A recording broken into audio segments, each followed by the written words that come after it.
if ex-girlfriend's not in the mood, you go to the bathroom because you don't want to do it in your girlfriend's room, do you? Yeah. It was the culture of people which influenced him to be in that position. How to manage your day if you're looking to kind of level up a little bit, have a bit more of a CEO lifestyle, a little bit of CEO mentality about things. It's one of the worst exposed we've heard so far. Mad. This is Absolutely mental. Nuts.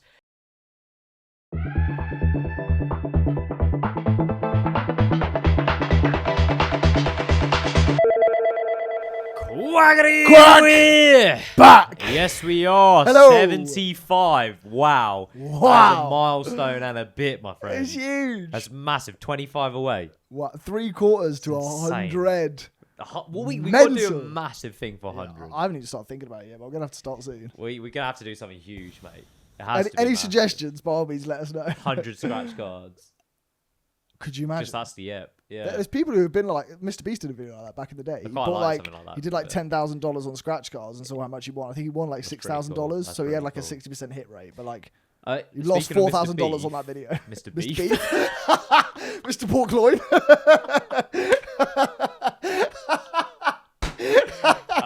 That is good. Speaking of him, though, right? Yeah. I think if we do 100 at the same time, we've got to do like a little. We're gonna set this video for 2028 or whatever it may be in the future, we do need to do one and of it just them. uploads. Speaking of which, Speed came out with a video about that. Did you he? see it? Oh, I can show you later on. I'll show you later on. Well, We'll get on the app. He filmed a video back when he was like, it was 2020. So you know, on last episode we were talking about like back in the day stuff. I found one from Speed back in like 2020, and he's like, "Oh, guys, I've got like 5k subs," and he's like, he says that, and he's there like, "Oh, I just want to film this video for 3 years time." It's a proper throwback video. You can see him like sat in his living room. It's mad, sick, mate. man. It's absolutely mental. That's mental. Proper bizarre. Right. So you might be wondering, why do we have these things on our head? Yeah. That is because today we are looking into optimizing your health, the lifestyle with everything. The daily habits. Exactly. Make yourself more attuned with nature, nurture, life. Yeah, because summer, unfortunately, is slowly coming to an end. True. So we've got the Christmas period, the winter's coming around the corner. Yes. You want to stay fit and healthy, you got to keep this ticking on. For sure. But before we do, go on. I got a little story for you.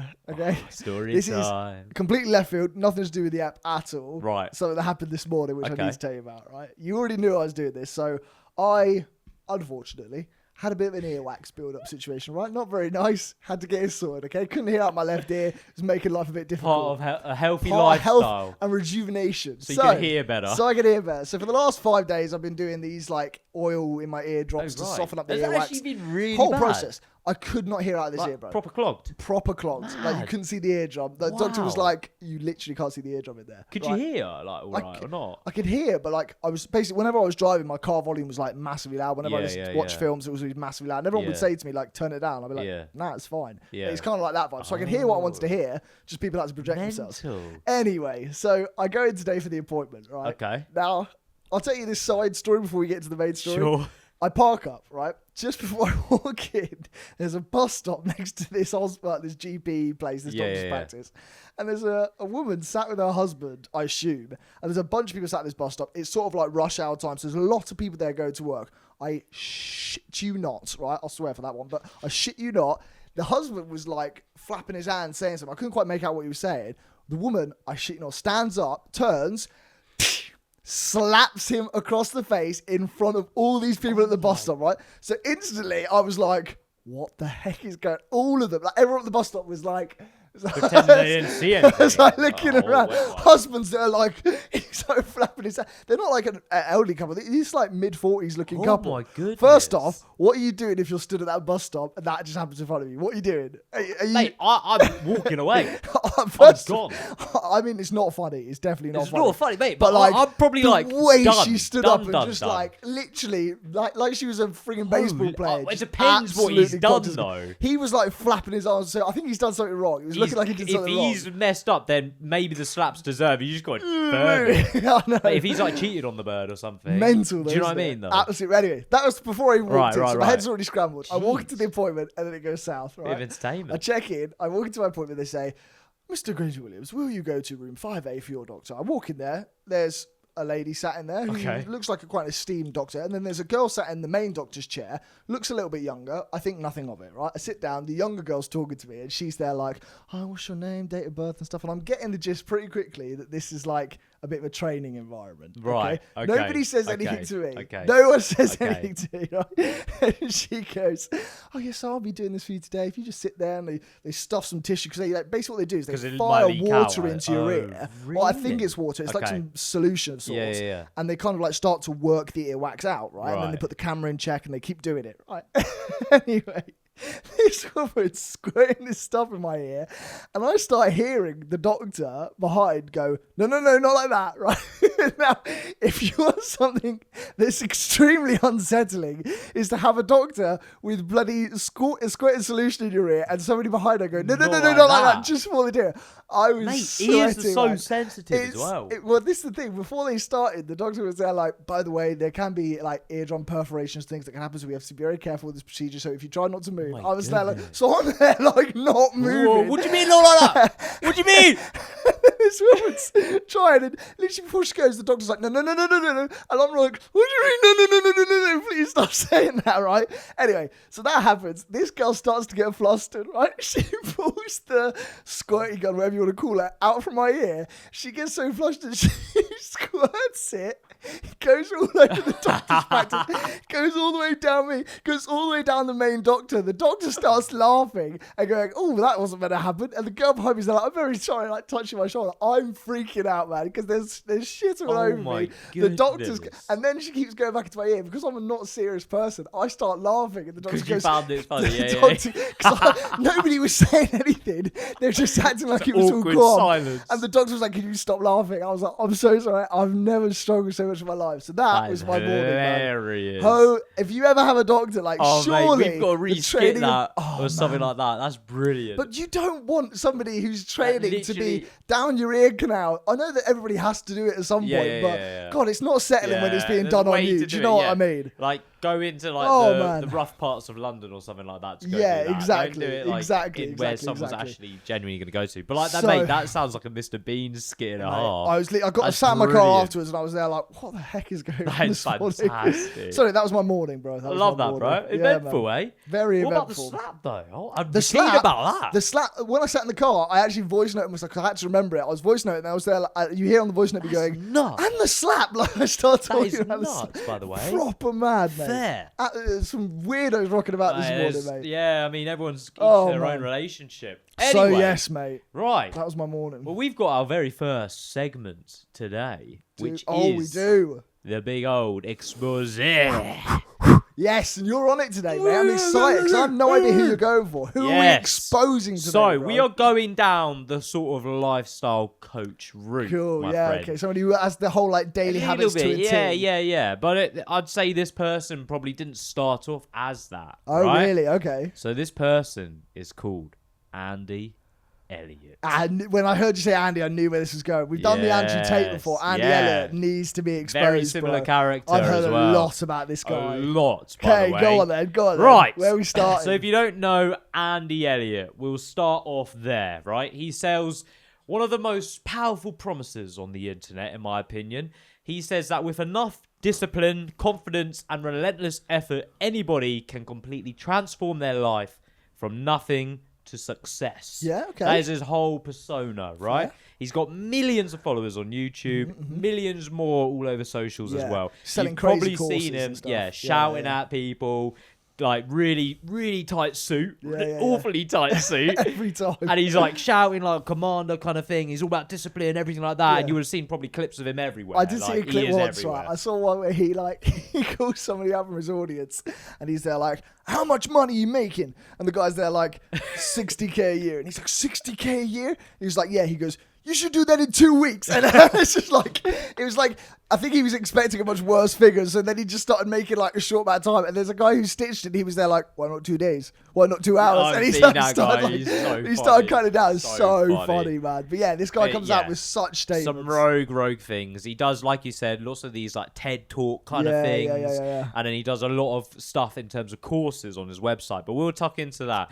So basically, he started off and is renowned as a hugely successful salesman, right? Fair, He's now a business owner as well. He's a motivational speaker, as you mentioned, a family man. Yeah? Yes. All on paper sounds good. He's also a leader of a company which he says makes 9-figure sales training empires for people. So if you come onto their company, 9 figures. guaranteed 9 figures kind of thing.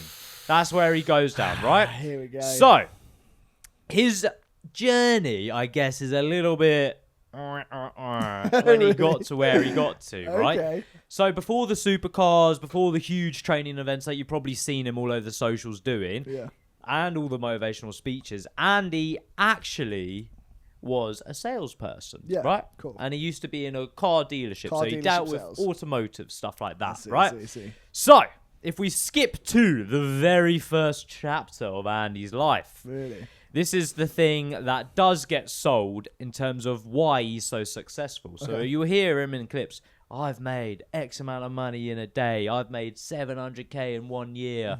This is what you need to do to be like me. Okay. But little did you know, right? He actually worked in a business that was completely fraudulent. Did he? Completely. No way. This is insane, this story. Okay. He got involved in a federal case. That's how bad it went, right? Holy shit. Terrible. So he worked in a group of Oklahoma car dealerships involved in a major vehicle finance fraud operation.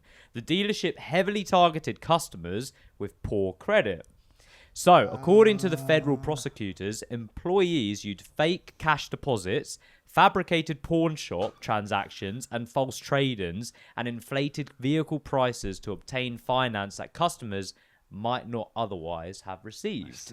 Now, the customers would come in. Obviously, they wouldn't have the finance or the credit to go and get a loan that they needed.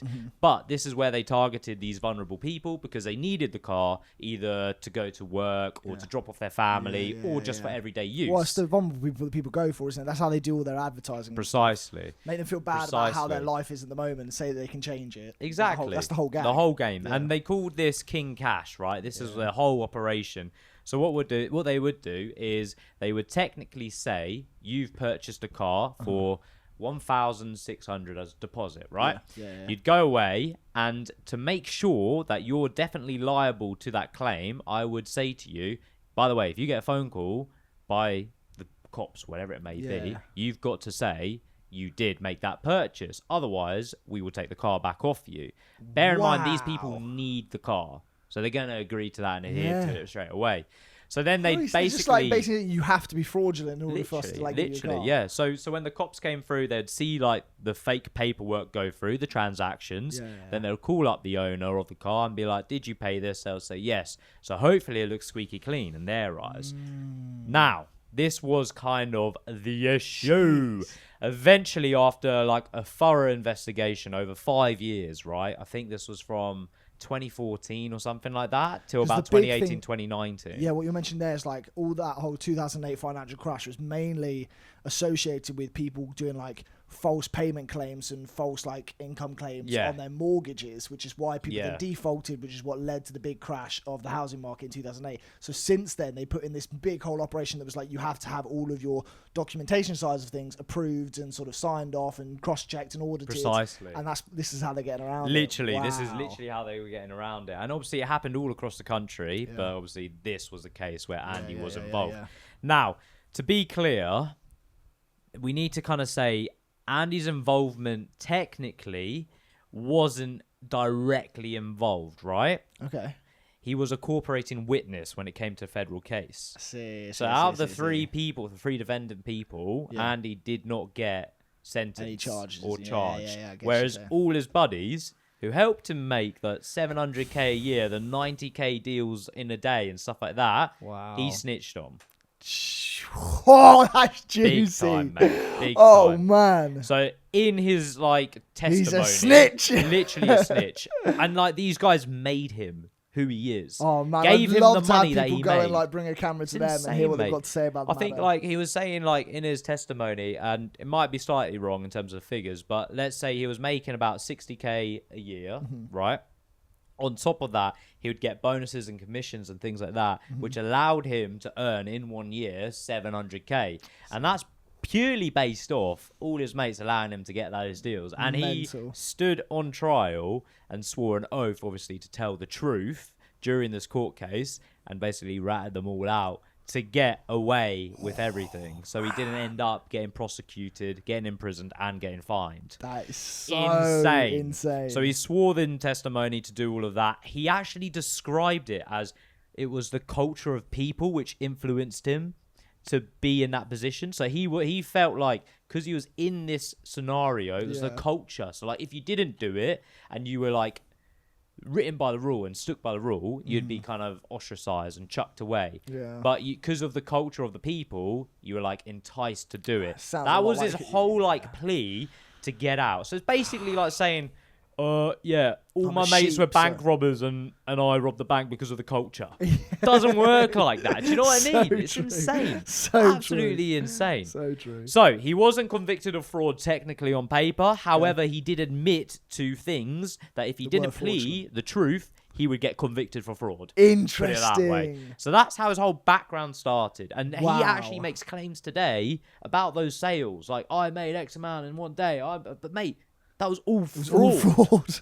It's not real. It's not real sales. Oh, and the worst thing about it, in my opinion, is his culture. The thing that he's like, discipline, you got to do this, you got to have this for success. Yeah. Probably all stemmed from this group of convicted felonies where he learnt his trade.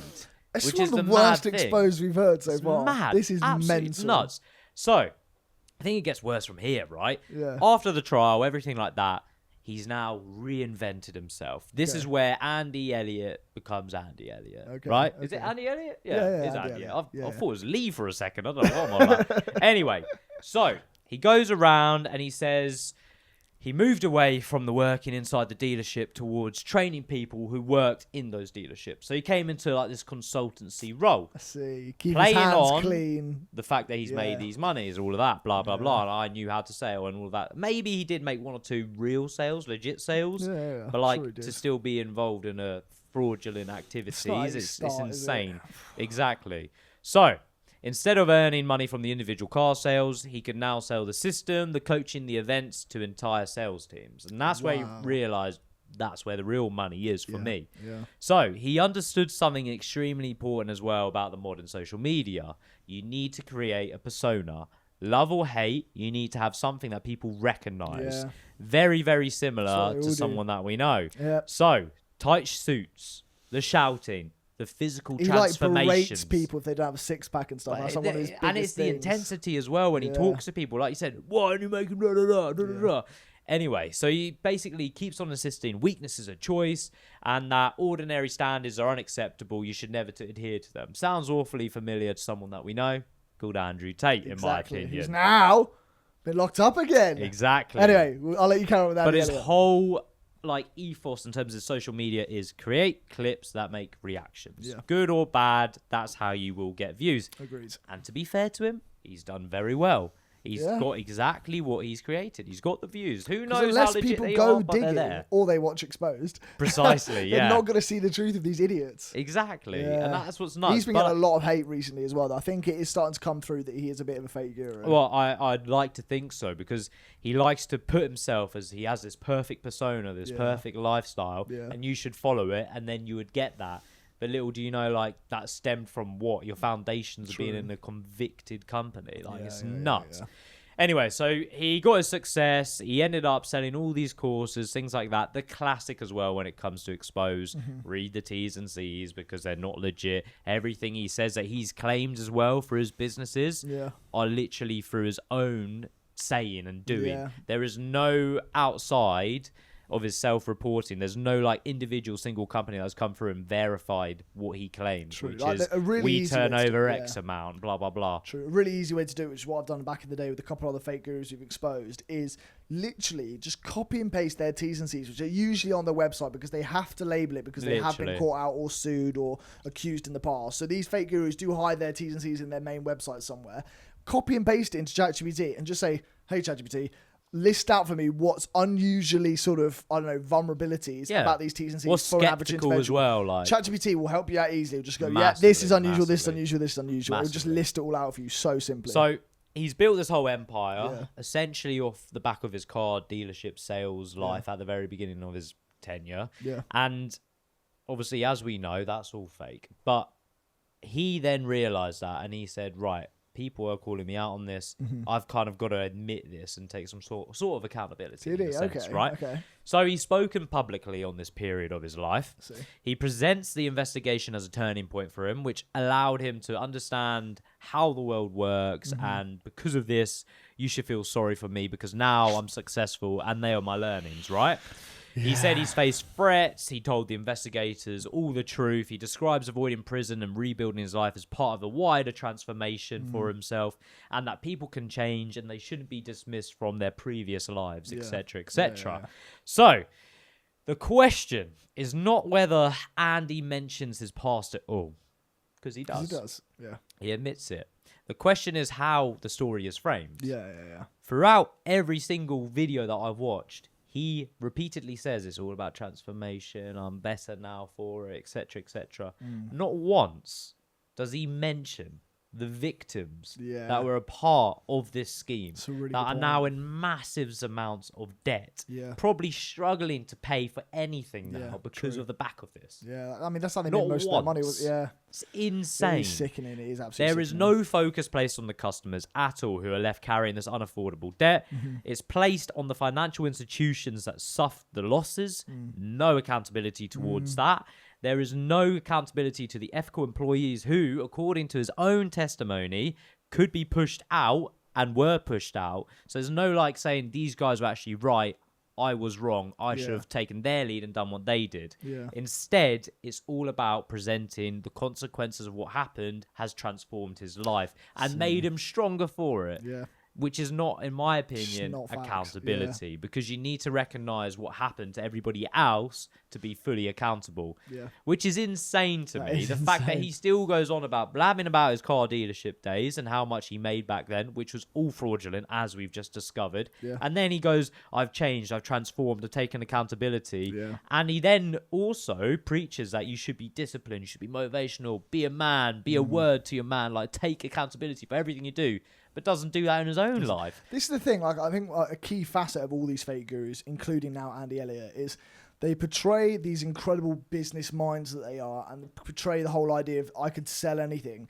But if they're not having a business of their own or they're not selling anything, it defeats the object instantaneously. Like, the thing about Simon Squibb as to why he's a clear example of a good entrepreneur, like a good role model to have, is because he has actual businesses that he grows and develops, and then on the side creates content, displays who he is, has like a very good history of his business creation, and then also now creates new things. He's had books that have come out, he now has like drinks that have come out, he's now got other things that he's in development of. Like, that is an example of an actual businessman. Done it legitimately. Whereas the Andrew Tates of the world, the Andy Elliots of the world, the Samuel Leeds of the world, they're selling a course of a business model when they've never created anything that is an actual proper business model. It's insane. And it baffles me that everything that he preaches and talks about stems from this completely fraudulent activity that is not by the letter of the law whatsoever.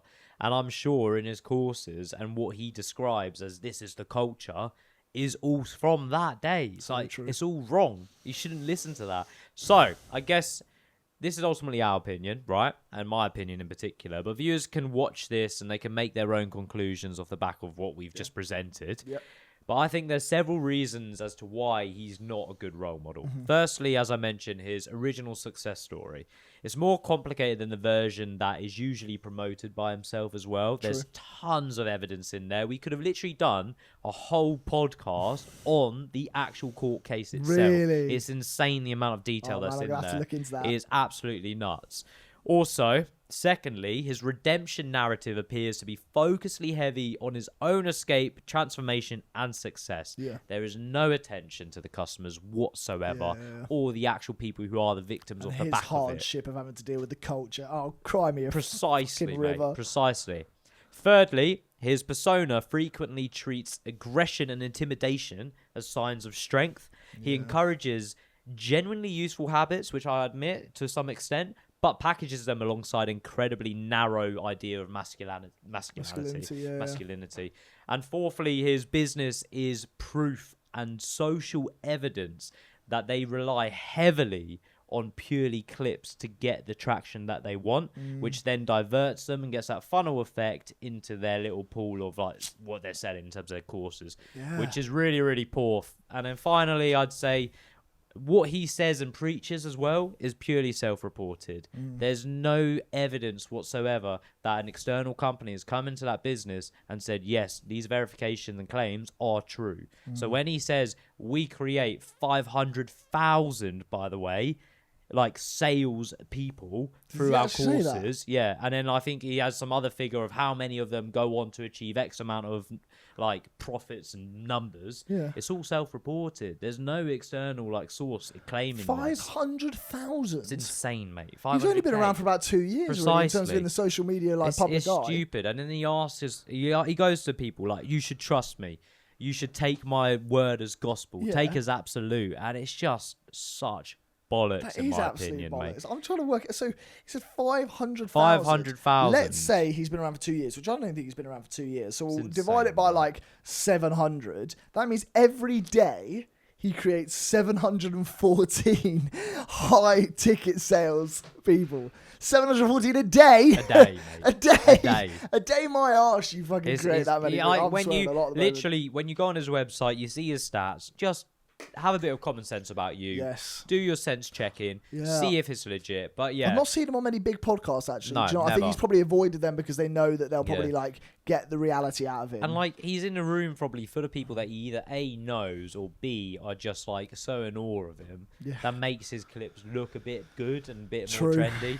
But I'd say don't confuse like attention for credibility, because that's the biggest thing on social media right now. And I think Andy Elliott is an epiphany of that. Facts, mate. There we go. Facts. I respect Insane, it. bro. Fair enough. How can somebody who literally was in a court, stitched up his mates that made him who he was, gave him the money that he got, and then go on to say, I've transformed, I know sales. No, you don't. Yeah, that is actually horror. Fair enough. Well, Andy, if you want to call us back out or come on the pod to defend yourself, you know where to go. Do it, son. For today, my friends, we're looking at actually honest CEOs. We're looking at the life habits, the daily routines of these high-level CEOs. I actually got a little bit on some of the billionaires' real-life habits, right? Their routine kind some of them. Vibe, so I've taken 5 of them, some of the biggest names, and I'm just going to give you a little bit of information on their daily lifestyle. So first of all, a big name, there's a great documentary on him, Warren Buffett. Okay, yes. A man who has headed up some of the best investment companies, and he's been like an advisor to some of the greatest businesses in the US mainly. He's lived in the same house he bought in 1958, right? Really? So he's a guy he's a very humble guy in his approach to spending, which is very interesting. He makes I remember huge wealth of money. Yeah, we spoke about him. I remember quite a while ago in season 1, and he would like literally cheap out on anything he possibly could and save what he possibly could, despite him having like millions in the bank. So on the way to work, what he used to do every day is he got given a certain amount of money by his wife every morning to spend on breakfast, and it was at Mackey's. On every single morning, this guy had Mackey's, which is kind of crazy in itself, right?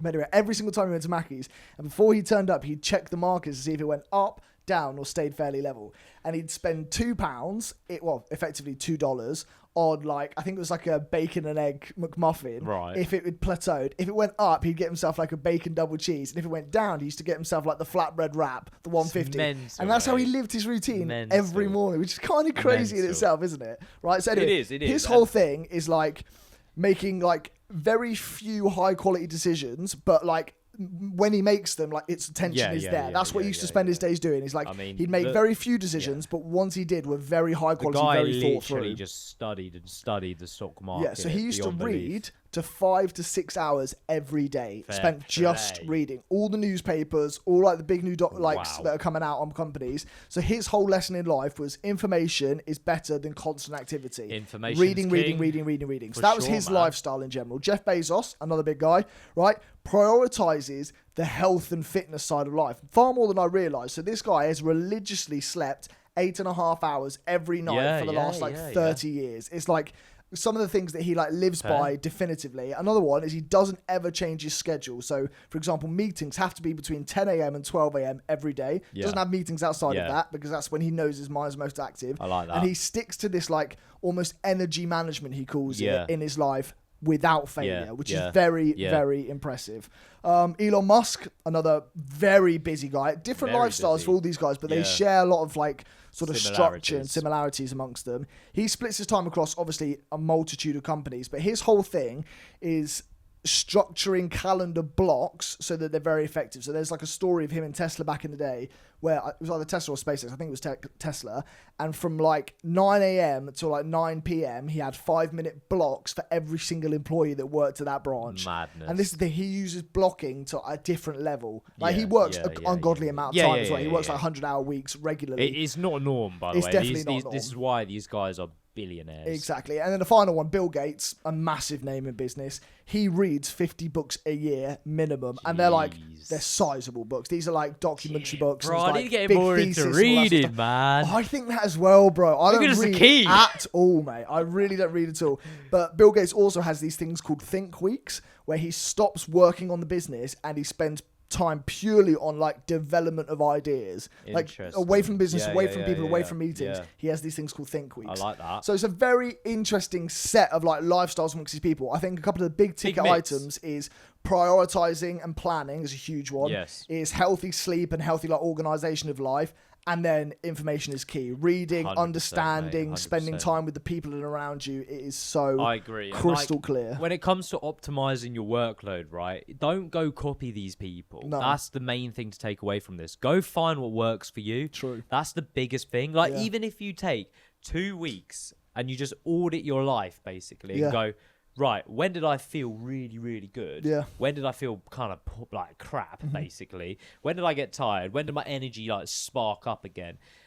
Do that for 2 weeks and then understand within those like kind of brackets or those blocks of the day where you feel good and bad, then go, right, during my good hours, I should probably have a deep work focus or something like that.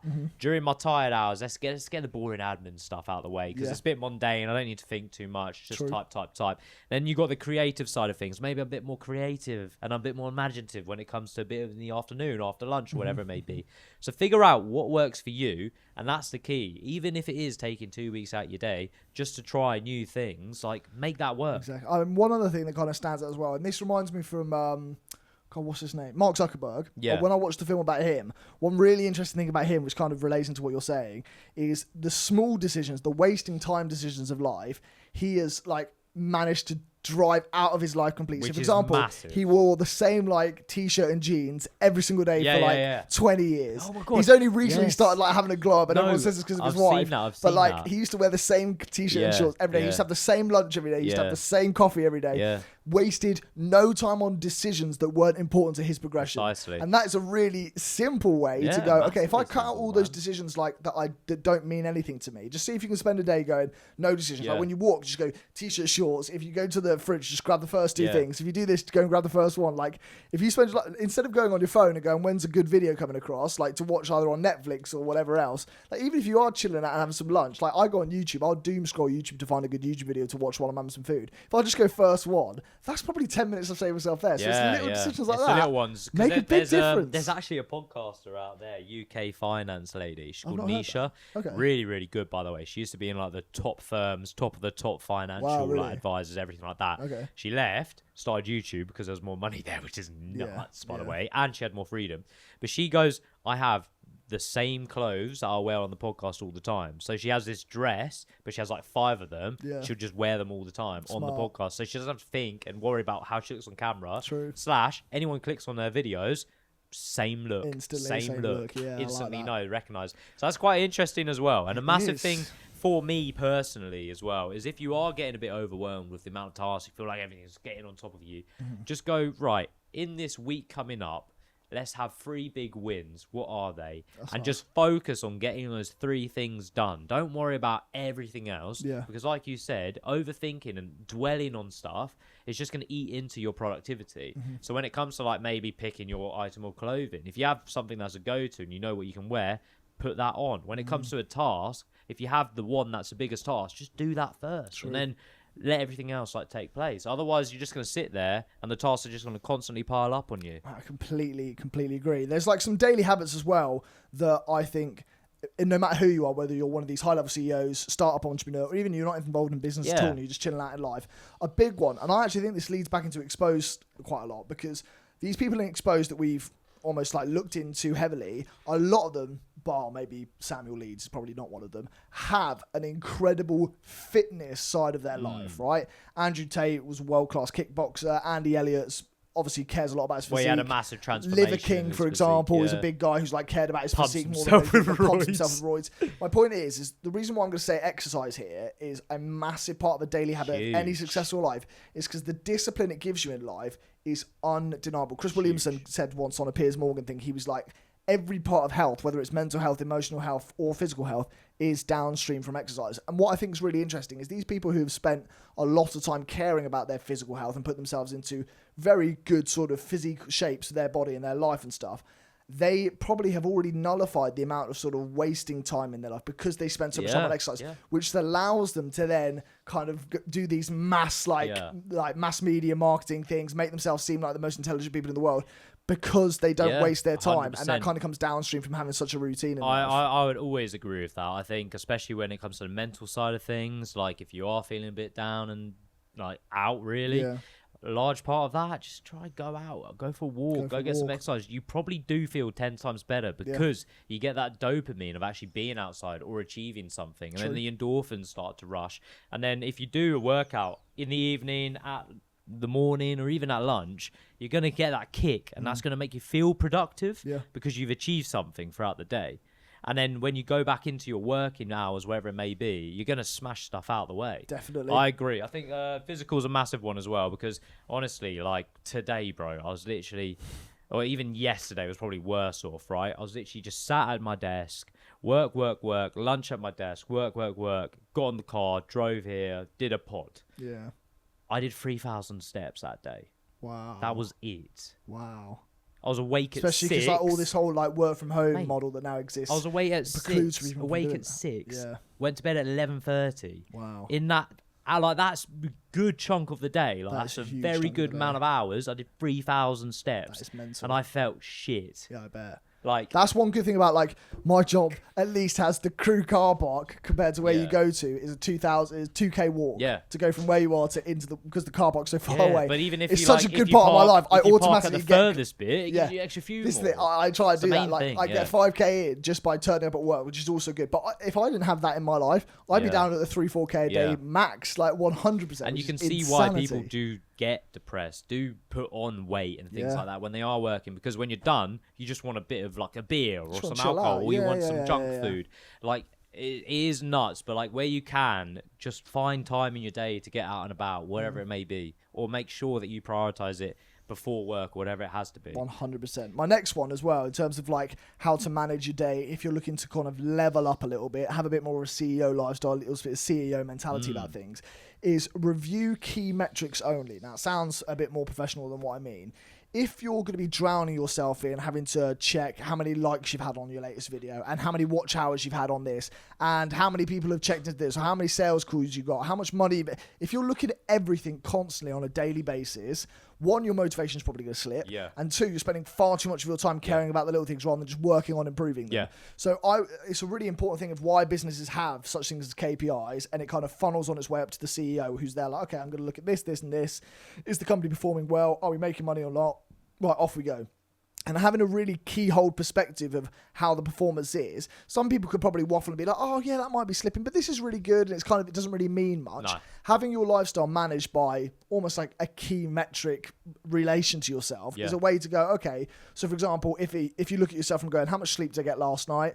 How much work have I done on the business? And how many steps did I get in today? If you just look at like 3 key things, whatever it is to you, your life will get progressively better 100%. Because you won't be fannying around caring about things that really don't mean too much on a daily basis. 100%. That's a really key one. It's the small things, but often that do a big thing. And if you do feel like you want to start somewhere, just start, even if it's minuscule, like it's something different. That's why I say, let's say you have tons of tasks and you're really unsure what to do. Even if you just draw out one of them, you go, right, if I smash this out this week, I've had a good week. Exactly. That's one thing you've done. That's off your to-do list. 100%. And then the last point I would make is just planning. Yeah. Planning is everything, man. These people who have times where they block out to just go, this is what I'm doing. I always find it's much easier to plan the day before. Just before you go to sleep is a really good place to be. Yeah. So when you wake up, you just get straight on with it. Because if you wake up and you go, oh, what do I need to do today? You're sort of waking up, you're a bit tired. You're wasting an hour just thinking of it before you actually crack on with it.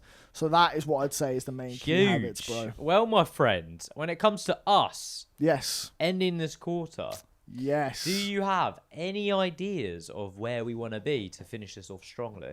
I mean, monetarily wise, I'd quite like to pick the 2K. We're at 1.7 now, which is pretty big. It's big. Much more than we expected to be. But we've had some big winners in terms of some things that have come through, which are kind of like big kickers in that. But to cross the threshold of 2K, I think for us is a really good place to be in as we move into like Q3. Because Q3, we've always said about moving plans to be a little bit bigger and a little bit more scalable. Yeah. But I think we're through a lot of the side hustles at the moment, through a lot of the small projects. 2K is still a very good point to be. And also, I'd agree with that because we're coming, like, summer's always a busy time for us. Like, people are away, people are on holiday, etc., etc. And now we're kind of getting into the back end of summer, looking at autumn. I think we can really knuckle down and get things that we want to get done, which will be really good because suddenly I think that we're on 1.7, but like that 2K kind of realm, I think we could easily push and start really working and making headway towards that 10K. Definitely. Because ultimately, at the end of the year, I'd like to be on that 10K. 10K would be crazy. I agree. That's where we want to be. When I say end of the year, I mean like end of Q4. So like that is till March for us. True, but we're approaching that midway point, and 2K is obviously we're at like the quarter mark. But as we want to scale, hopefully it comes with it. And we're always kind of waiting on that video to kind of go, whoop, and then hopefully it's this one. There's so many times that we've seen we've seen videos over the last couple of weeks, like podcasts kind of blowing up on little clips. A lot of them are like parodied of the podcast because people find it so funny that they look so dog. But sometimes when they get like 250,000 views on a pod clip, and we're both sat there like, oh, okay, that's a little bit debilitating. Yeah, a little bit. But we're waiting on that, and also at the same time, we're always cracking on with side plans, the businesses, with a little project ticking over on Patreon. But, my friend, 75. It's 75, and I want to ask you, we've gone for a big ticket today, a £5 scratchy, and a brand new scratchy, by the way, when I picked it up today. So what have you won? Yeah, mate. I was looking forward to this one. Yeah. £5. We haven't had that in a long time. So big in. Right. Game 1. Come on, Find the lightning bolt. That doesn't look like a lightning bolt face. Sun. Flame. What? Yeah, no. That's pretty much a sun and a flame. Might as well get it. Just give me the lightning bolt, bro. Literally got niche. Game 2. Add them up to 10. Did you answer right with that, or did you adds up to 10, huh? Did you get all your fingers out for that one? You might need to check this one, but I'm pretty sure I got niche. Game 3. In a row, match 2 identical symbols to win a prize. That's my friend. Now. Come on. This is where it gets please. absolutely dog shit. Ah! I hate a £5 loss. Loss. That is tough. On a fiver. Well, my friend. That's gone. There we go. That's gone. Please. We need... whenever we do a 5-1, always someone wins.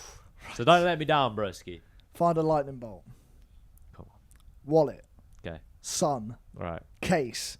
Flame. Ooh. Thermometer. Bag. Wad. Game 2. No tens. Game 3. Find 2 symbols. Come and before I say this, I scratch my booster, and it says, if you win, scratch the booster. You boost your prize by whatever's in the booster. Yes. I've got 3 times in the booster. And I didn't win anything. I know. £10, bro. It's not funny. This is money. It's not good. Whoa, something fell as well. I don't know what that was. Something's fallen over. I don't know what it was. Jeez, I think the glasses have fallen off at the front. Jesus, it's all going wrong. Well, mate, I have a question for you to bring us... Actually, it's not going to bring us out of bad mood because it's pretty bad as well. It is, what is your worst habit? Now, I've got a 3-stage answer to this. 3-stage? I've got a 3-stage. I can tell you what my 3 stages are. We can get into it in a second. I might let you go first, right? Yeah, you asked me, so I'll go first. Well, my 3 stages, just in case you can come up with anything else, is I've got One, which has been my girlfriend's responses to me asking her what my worst habits are, right? Because I wanted the honesty. Dangerous right? game you're And playing there. she gave me a 5-part answer, I might add. My second one was personal reflection. And my Okay. third part is what I think your worst habits are. Whoa, attacking me. Right, well, so I'll by tell all means, you. mate, off you I go. will tell you mine from Okay. like personally my day-to-day Yes. habits, Okay, which okay. you won't know. Sure. So, one thing that's really bad for me is I'd say my phone. Yes. Before bed and when I yeah. wake up, Yep. I'm grabbing my phone, Straight which away. is terrible. It is. And I want to change that. I know it's bad for me, Mm-hmm. but I don't. Before bed, 10-minute do me, then I'm like this. That's not good. I know It's that's not, not good. it's not. I wake up, 20-minute do me. check my phone. Yeah. I'm like, what am I doing? I just Yeah, need to yeah, get yeah. out of bed, and also when I'm in bed, either read or just hit the head. You know what you need? You need a BlackBerry Focus. if you know, you know. Great one that is. Okay. Anything else? I'd say I am terrible at replying Okay. as well. Probably all right Except with for the you. group chat. Yeah, all right with you, but like Yeah. individually, like I've got DMs I've not replied to for Fair, ages, same, which is actually, really same, poor. same. I think you got to WhatsApp me to get anything out of me. It's a good point. So, and then aside from that, I'd say that's it in terms of daily Okay, habits. okay. But if you're talking about like, I didn't analyze my life. I've analysed your life for you, my Jeez, friend. Louise. Right. You want to start with what, me then? What do you want to start? What do you want me to start with? Shall I start with reflection on you? Start with me and then go into you, because I might think of a few things when you start I've talking got about 3 yourself. for you, mate. Jeez. Number 1, and I mentioned this before we started the episode. You won't have seen it because it was off camera. But, brother, Yeah, I know what you're going to say. I have found this is a beautiful set. Do you not think? I do. Do you think this is a beautiful You know what's missing, haven and though? home for us? A bin is missing. A bin might be missing. Big time. Granted. However, what should still be missing, which isn't, is your dirty gum stuck to the frigging desk every time I do my weekly clean. Actually, I'm gonna take that back. It's not every time. I can actually say 4 times I have had to pluck your gum off this desk, and I swear to Christ, Wait, you actually take it I- off? it's not there anymore, is it? Where do you think it goes?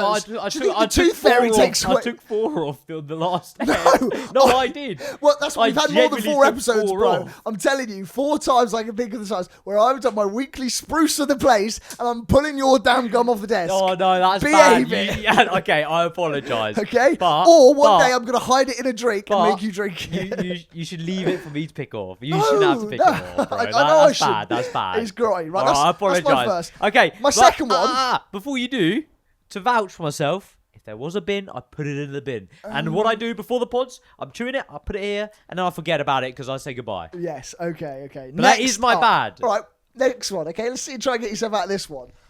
I've known you for over a decade now, okay? Explain Oh my God, this to decade. me. Oh, it is, Explain isn't it? this to me. How come you, I'm going to not put a swear one in the swear jar for this, how come you shit everywhere except your own home? No, there has not been no, an instant.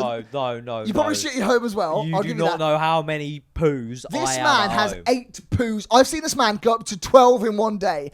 That is the holiday was unbelievable. bad. Do you mate. remember? Was it Tenerife? I think it was. Yeah. I had like a spicy pizza at yours before Yeah. we went. And the airport has never seen anything like it It before. was. I couldn't We were in the stop. Weatherspoons in the morning, and you were there like as soon as we landed on the plane, Airport's off the plane, like it was just terrible. it was bad. But Yeah, my bro, I'll go IBS, every bro. time you turn up here, you live 20 minutes away. It's not that far. The fact that you turn up here and before every film you go, I'm gonna go for a shit. No. I go for a piss. Whether you go for a piss or not, you say it, the words you use, you yapper, is just go for a quick shit, and you go into that bathroom before every episode. You live 20 minutes away. No, Shit at home. Okay, this is actually a really thing I probably need to get checked. Yeah. IBS real bad. Also, bladder like a bloody Really? 90-year-old. No mate. way. Are you waking up in the night yet? I'm actually worried. This actually You worries wake up in the me. night? No. Oh, what do you mean God. wake up in the night? People say they wake up in the night when they've got a small bladder. That scares me. If I start waking up in the Like- middle of the night to go like- to the toilet. Oh to go no. to the toilet. I will go. No, I used to, but what I will do, like I used to, when I'm you like to asleep, gawk. I'd wake up at like 2 and be like, oh, I need a wee. Is that what you mean? Yeah. But now what I do is I make sure I don't drink a lot of water, because I drink a lot of water. To be fair, like I'm just absolutely, I don't drink enough. So like when I pee, it looks like water. So I'm doing a good thing there. It's not golden. All right, well, you anyway, defend yourself again. But I'm quite worried because I'm 26, mate. Yeah. I'm worried what I'm going to look like at 40, let alone 70. You need a We're going to be playing golf, and I'm going to be like pissing it. Yeah, exactly. I'm On the backswing, tubes, you smash the bag. Oh, get away from him. I just watched Jackass the other day, and like there's a scene in it where Steve has a condom, and he fills it up with like his sewage from his RV, and they try and do that condom challenge where it goes over the head. It's a rancid challenge, grim. bro. My last one for you, and this one's not. This is the nicest one because this actually goes for a few people in my life, and I'm still concerned about it from every single one of you. And I need an explanation from the world about this. When did people go back to air drying their hands after going to the toilet? Hate that. That's a pet peeve. I hate it. It's the most disgusting thing. Why air? I know you wash your hands, but there's such as a thing. We're not living in the 1920s anymore. Okay. Use a towel. The reason why I don't do it at yours is because I don't know if they're hand towels or towel towels, and I don't want to wipe my hands on them. Because they're your towels. But a hand towel's not a towel towel. They're different size. But they look like towel towels in there. No, there's a little grey one, bro. I can't. You got to go show me after this. Are you only air drying at mine? Or, yeah. Because I'm sick. Look, I've met a lot of people now who are air drying again. And I'm like, why are you all air drying all of a sudden? We have towels. Fair. No, you know what? I don't actually like. It's a bugbear. I hate seeing their hands dripping or wet. I think it's an African thing, you know? What? Yeah, like well, because there's hotter and it dries your hands out from my family.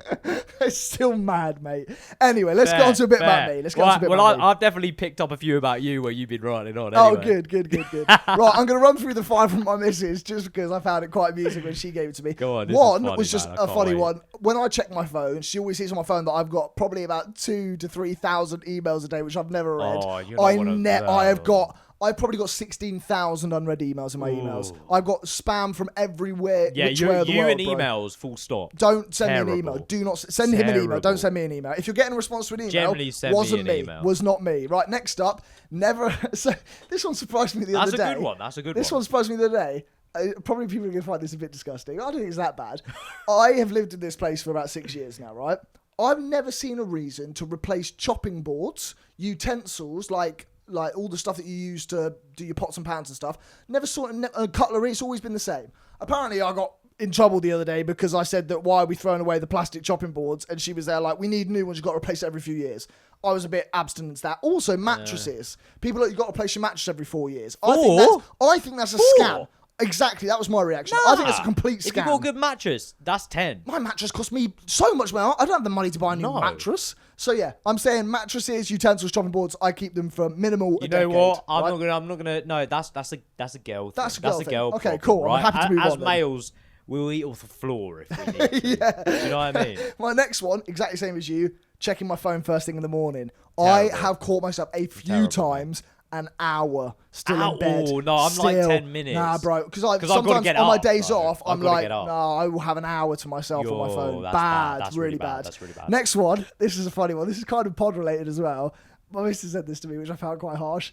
I go into standby mode in conversations I'm uninterested in. Yeah, mate, I've seen this time and time again, bro. It's so true. We might be talking to someone and they're just dry.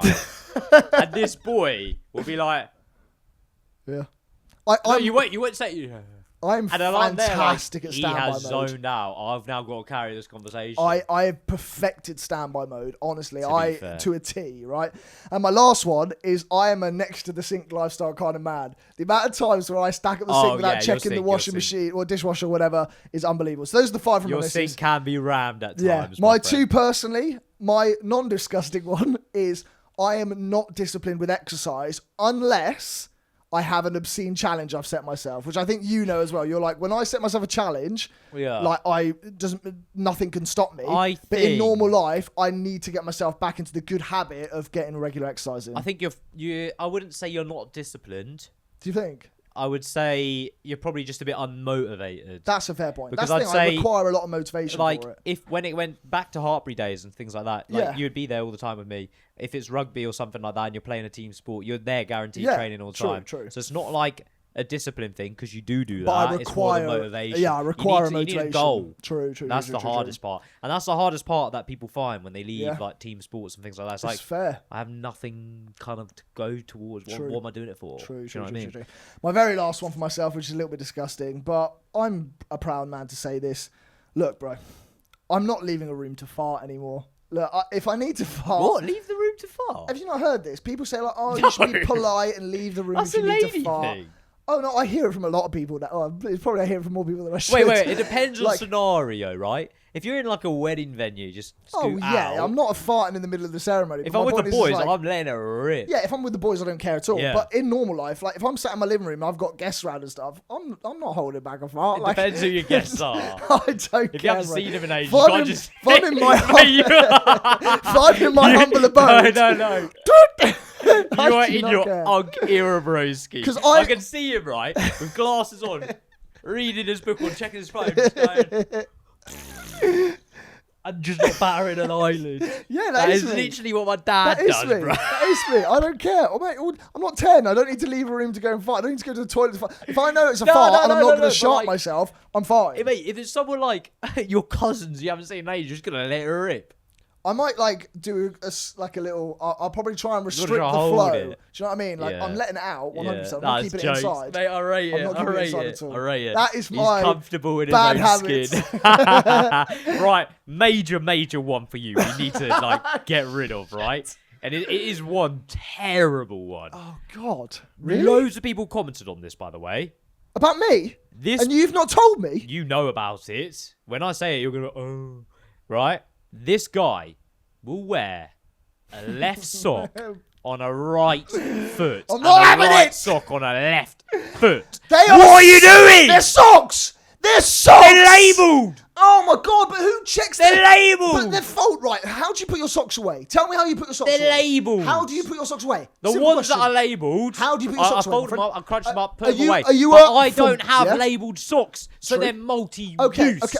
I hear that. But if you don't have label ones, then you can't argue because you probably got left ones on the right foot, right foot on the left foot. No, because the new ones, you've got old socks, broski, that say left and right, and they're designed for left and right feet. Okay. The new ones, you can put on any bloody But I'm foot, saying, doesn't matter. If you fold your socks inside out, like the little, what do you call it, this uncircumcised knob looking sock. Do you know what I mean? You know when you fold the socks inside out, that's the only like description I can make it. Okay. You know what I mean though when I say Yeah, that? folded right? a sock. Okay, Everyone cool. knows how to fold a sock. Well, you've got the left and right inside, right? When I'm sat on the bed in the morning, pull the socks apart, one on that foot, one on that You foot. don't look at your foot. No, So I'm what, not- you just I'm put not them on inspe- blind? Like, you can't even Yes. see your feet. No, I take one sock and I go. I'm not changing foot if I see left on it or changing foot if I see right on it.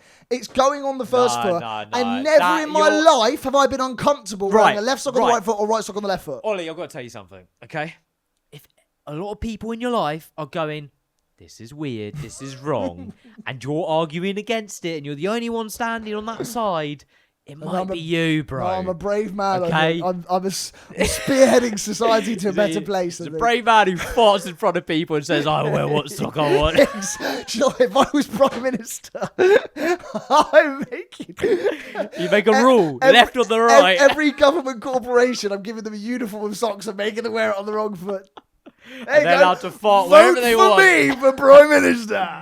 Right, there we go. But Fair comment enough, down below, mate. bro, because that is a mad one in my man. opinion. Yeah, fair Also, enough. comment down below as well. Be really intrigued to see what other people have got going on. True. Right, I've got a workplace story to finish it off. I have 5, so I'm going to cut it down to 3, okay, because this Okay, episode's a okay, long okay, one okay. for us. But this is called Not Just Another Day at Work, okay? So we're talking about our daily habits. This is not just another day at work, workplace stories, okay? So I'm going to start with, I got some crackers here. Okay, I'm going to start with my boss threatened to fire anyone who stayed sober. My old boss made us come in at 5 a.m. on Saturday because upper branch management thought that we were behind on our performance as an office, okay? We all knew that it was mainly down to our very young boss at the time being quite lazy. Okay. This exact boss decided that day by 10 o'clock in the morning that work was too boring. So he decided to take us all out to Olive Garden, obviously this is the States, where he proceeded to get us all wasted. It got to the point where he got so drunk he threatened to fire people if they didn't drink. I was quite young and new to the company at the time, so I didn't know how to stand up for myself. I decided to call my boyfriend to come and pick me up early, but when he arrived, my boss threatened to fight him him to get me to stay and continue drinking. Oh, wow. That's That a new one. hardcore boss. I low-key kind of rate him. I know you do. Like, yeah, I'll get drunk with you, boss. I don't care about my work. You're paying me to get drunk. But if this guy is crashing out and taking people to Olive Garden Yeah, and then threatening it's to fire bad, people if it's they don't bad. get drunk, that's To be honest, unbelievable. if you're in that scenario where you're getting called in at 5 a.m. on a Saturday, Yeah, the first thing you want your boss to do is take you to Olive Garden and get drunk. precisely. 100%. I'm on no, the same but like page as you. you're in the wrong spot, bro. Just go leave your job. Okay, right, this next one. Gus's regular 3 p.m. appointment with himself. Good old Gus. Okay. Ooh, that could get a bit rogue. I got hired right out of college at this tech company. The building had 3 floors. On the 3rd floor, I was promoted. And when I got there was a Teams chat that most people were added to called It's Gus Time. Okay. I myself am not a man. But the guys I was friendly with decided to invite me to join the chat because, and I quote, "You won't believe it till you see it." I was like, okay, weird, but who am I to turn down something that potentially is going to make this workplace extremely interesting? Okay. I got entered into the chat, and all the messages I saw were basically variations of Gus just went in or Gus just left. At the Friday happy hour that week, I kindly asked my friend, what the heck is this Gus channel about? A few of the guys burst out laughing around me and explained that Gus was a guy from the ground floor on the support tech team. Most days he uses the 3rd floor bathroom to publicly rub the pickle, bash the bishop, choke the chicken. No. I asked why no one had said anything to him. All the lads just shrugged and said, "Well, how'd you tell a guy to stop the 5-knuckle shuffle while you're standing at the sink without it becoming a whole thing?" Oh my goodness. Weeks later, we hired a new guy who missed the memo, walked into the bathroom during Gus's time.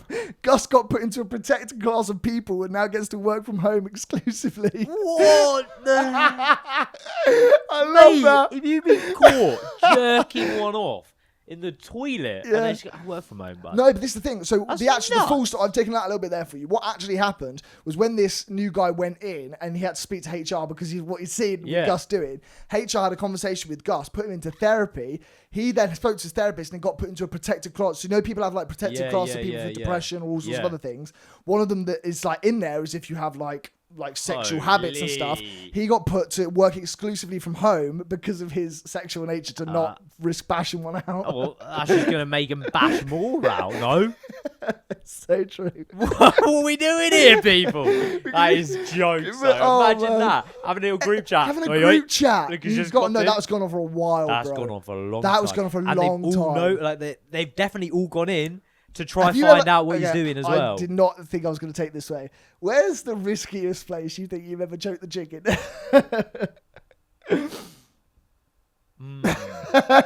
You weren't expecting that. I don't know, actually. For me, I can't think of any other places in the home at the moment. But I was wondering if you know of any places you've taken a little bit of a risky one. No, but I've like shagged in risky places. Have you? That's different. Okay. Jerk the chicken. Let me think.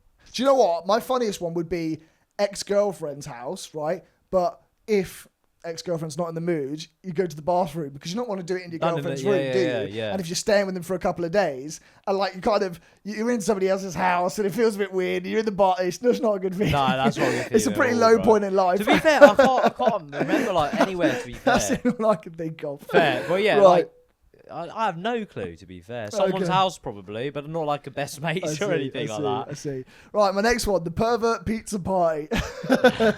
This is when I was in high school working at a pizza place.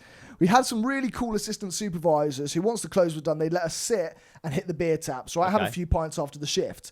They told us when we were having a few pints one day that the most of the managers there were fairly odd, strange people. And one of the supervisors told me an especially weird one who nickname was Doughball, right? And he was the creepiest by far because he had an obsession with making jokes about a hole over the toilet in the women's bathroom. Bro. Okay? Now, to give a bit of context, it was a hole that was really out of the way. Like, the way you get to the hole, you have to climb to the attic, all the way through the storage cupboards. But apparently there was a little hole in the toilet of the women's bathroom in the ceiling, right? Anyway. Right, that sounds like he's drilled it himself. Which is maybe, I don't know, Doughball could be a bit of a weirdo, right? But anyway, as you guessed it, one night, one of the good-looking supervisors went to the bathroom, female, right? All 3 of the managers that were on shift that night hauled their asses up to the attic to try and get a peep. One of the idiots, wasn't Doughball, fell through the ceiling into the stall with the woman still in there, almost giving her a heart attack. Thankfully, all 3 of them were sacked on the spot and were never allowed to work anywhere near there The again. fact that everyone knew they were like dodgy managers in the first place. I know. But this is the thing, because they were head honcho managers, they're all apparently just weirdos together. Jeez, so they all Who had do you each feel other. like you couldn't like go to them to Mad. ban them? Do you know what I mean? Mate, mental. The some perverts boys are just pizza way party. too bloody horny. I know. Do you know what? I've got one Chill more out, for man. you. I've got one more for you. This is just a funny little one, right? Go It's on called then. The Life or Death I'm Going to a Festival, right? Had this Alright. 1 week at my old job where we were seriously stretched thin, okay? 3 people were out on medical leave and 1 person was on vacation. And on top of that, they had this recent new girl who'd started, who'd spent nothing but the last few weeks hyping up a concert she was planning on going to. Okay. She waited only until 3 days before the concert to try and ask for the vacation request, okay? This person was the manager, but due to being short-staffed and the Friday being a really high-volume day for them, he had to decline the request. That is why you don't ask a couple days before. Or you ask months, either ask months Yeah. before if you're planning on it, or you got to just pull the sickie, do you know what I mean, right? We know someone on our Yes, lads' we holiday do. will do it like, Who when does is it a again week on before. the week. It drives me What are insane. you doing? Anyway, she was very upset, obviously, at the fact it was denied. She had a bit of a tantrum, but said nothing more afterwards, right? Okay. So this was on the Monday. The week starts ticking along. Yeah, yeah. As you could imagine, manager fully expected, oh, I'm sick on the Friday. Yes. But to his surprise, Friday morning comes round, she comes strolling in. Right. However, she's much more glammed up than usual, right? Wearing some tight-fitting club-like clothes, okay? I was prepared, this is the manager speaking, I was prepared to let her clock out after a few hours if the work volume for the day was fairly under wraps. But only 30 minutes into the shift, there was a phone call for her. And this is what we heard from our end. Hey, what? Oh my God, someone got shot? Who got shot? My dad got shot. She then hung up the phone, turned to absolute me B-tech and acting shouted, going I've on. got to go. My daddy's been shot. Bloody hell. Since What that are we day, doing? she's never lived the story down. Apparently, brilliant. after she left, it's been an ongoing joke in the office. Everyone goes, "Oh no, my goldfish got shot," like and leave or whenever they want to something, get yeah. out and stuff. Apparently, it's an ongoing joke. So yeah, Mate, not a that's normal good. day at Build work. some character there. I like There's that. some I like that a krakens. lot. Yeah, man. Right, my friend. Well, Right, that my was a friends. very, very juicy little episode. It was. Now, for our little giveaway, Yes. we're actually not going to do a spin the wheel. It's a unique one today. It is. Yes. We are gifting 50% off our Patreon. We are. Come join the big cheeses, my friend, because we are Exactly. doing an exclusive 75 hard reset. We are. So if you use the code 75hard, you will get 50% off the Patreon for 2 months. The The reason why it's going to be 2 months is because we're about to run our own 75 hard-esque We challenge. And what we want to offer everybody on the Patreon is we will do, even if it has to be daily check-ins, but weekly check-ins. And we're going to try and get every single one of our Patreon crew to have the best next certain amount of days of 75 their days, life. And if potentially, you yeah. buy the 2 months of Patreon 50% off, you will have access to that whole period of time. Yeah. And at the same time, you can watch all of our exclusive content, Sunday Yeah, specials. yeah. And so what would usually be £4 a month, 13p a day is going to be £2 a month. Exactly. 7.5p. Can't say we don't treat you. Do 6.5p come a along though. Join the crew because it is a way Yeah. of you going, right, these guys are going to hold themselves accountable. Why don't I? Why not give Exactly. it a shot? So for £4, you'll get yourself access to almost like a daily habitual tracker for the Literally. next 2 months. Literally. Which I don't think you can get a better one like No. that, like a daily reputation Nowhere. holder. Nowhere, Anywhere mate. for £4. Nowhere. So you might as well come and join us.